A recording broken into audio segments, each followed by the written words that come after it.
Date of birth add ചെയ്തിട്ടില്ല. അതെത്രയാ? അത് 16 March 1999. നീ മാർച്ചാണല്ലേ? ആ. അപ്പൊ നീ എന്നെ ചേച്ചിന്ന് വിളിക്കണല്ലോ. ഞാൻ സെപ്റ്റംബറാ, 98 മോഡൽ.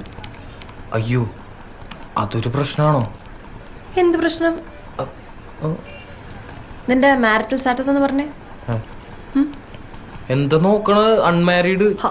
എനിക്കറിയാം നിനക്ക് നാട്ടില് ഭാര്യയും പിള്ളേരൊക്കെ ഉണ്ടോന്നു. അതെന്താടി അങ്ങനെ ഒരു ടോക്ക്? ഇങ്ങനെയൊക്കെ അൺമാരീഡ് ആയിട്ട് നടന്നാ മതിയോ കൂട്ടുകാരാ? ഒരു കല്യാണമൊക്കെ കഴിക്കണ്ടേ? അതെ, അതിനെക്കുറിച്ച് തന്നെയാണ് ഞാനും ആലോചിക്കുന്നത്. ഈ അൺമാരീഡിൽ നിന്നും മാരീഡിലേക്ക് മാറാൻ ഒരൊറ്റ യെസ് മതി. ആരുടെ? പെണ്ണിന്റെ അച്ഛൻ്റെയോ? അല്ല, പെൺകുട്ടിയുടെ. അതേത് പെണ്ണ്? ആ പെൺകുട്ടി ഇപ്പം എൻ്റെ തൊട്ടു മുമ്പിലിരുന്ന് എനിക്ക് CV റെഡിയാക്കി തന്നുകൊണ്ടിരിക്കുക. ഓ, ഐ സി. നീ എന്നെ പ്രപ്പോസ് ചെയ്താണോ ഇപ്പൊ കേട്ടെ? കേട്ടിട്ടെന്ന് തോന്നി? എനിക്ക് കിട്ടാവുന്നതിൽ വെച്ച് ഏറ്റവും വേർസ്റ്റ് പ്രപ്പോസലാന്ന് തോന്നി. എനിക്കെന്നല്ല, ഏതൊരു പെണ്ണിനും. ഇടക്കിടക്ക് പ്രപ്പോസൽസ് ഒക്കെ കിട്ടാറുണ്ട്. അപ്പോ ആ ഉണ്ട്. കിട്ടാണ്ടിരിക്കാൻ മാത്രം മോശമാണോ ഞാൻ?